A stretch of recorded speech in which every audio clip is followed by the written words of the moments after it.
But let's start with the first primetime address last night by President Biden, where he identified two key dates in the battle against coronavirus. He directed states to make all adults eligible for the vaccine by May 1st. And if all goes well, he says it is possible small groups could begin to gather again on the 4th of July.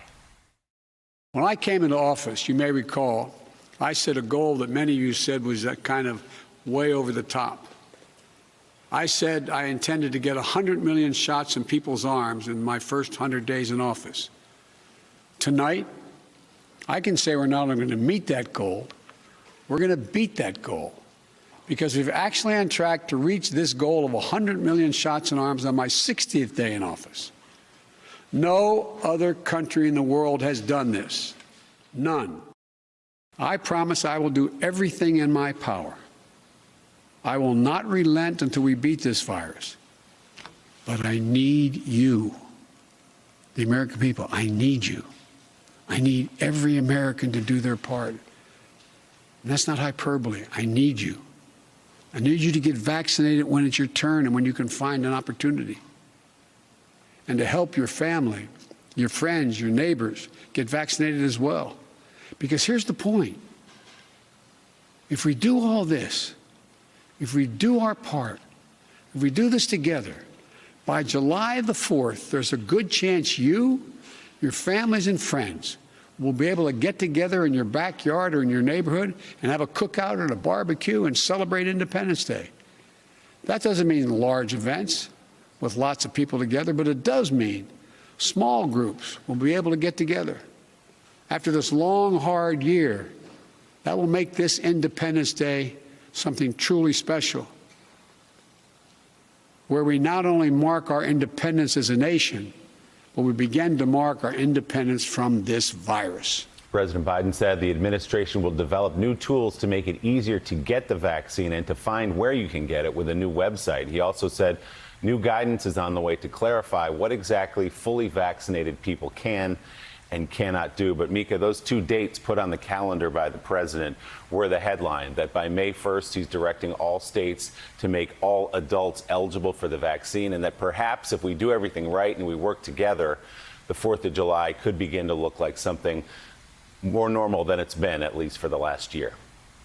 And also the centralized website where people can get information on how to get their vaccine. But Willie, he also pointed out some caveats with the different strains of the virus. It's really important everybody gets vaccinated as quickly as possible.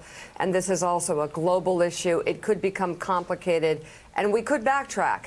But Adrian Elrod, he is looking to Independence Day as a day, for freedom from this virus, hopefully. How do you think the president did?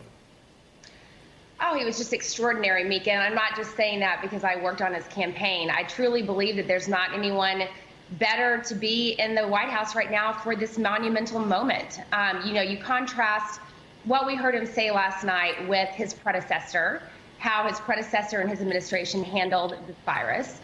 It's night and day in comparison. And, since Joe Biden has taken the helm of the White House, his team has gotten together and they have really created an ambitious plan to try to get more people vaccinated. And frankly, it's working. I mean, we're seeing, tens of thousands of people every single day being vaccinated. That was certainly not the case under Trump.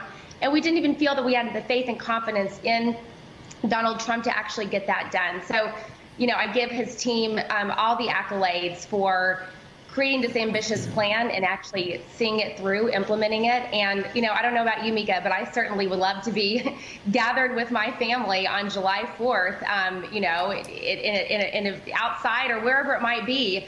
And I think that's a goal that we can all look toward. And I like the way he framed it last night, too, because he really tried to put this in terms that we can all understand, wanting to get together with our family and friends. But he also put the onus on the American people. He said, I need you to step up and get vaccinated. I need you to tell your family and your friends. Let's all do our part. So, he took ownership.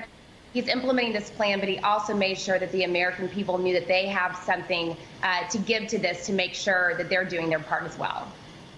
And I know we talk about this a lot, Joe, as it pertains to Joe Biden, but it was the first time in a long time in a presidential address that we saw at the very beginning a great deal of empathy. for every life that was lost and every family that has lost someone. Thank you. Thank you. Thank you. Thank you very much. Thank all of you out there. Thank you as always. Thanks to at home. Thanks for watching. Thank you so much for letting us into your homes during these extraordinary times.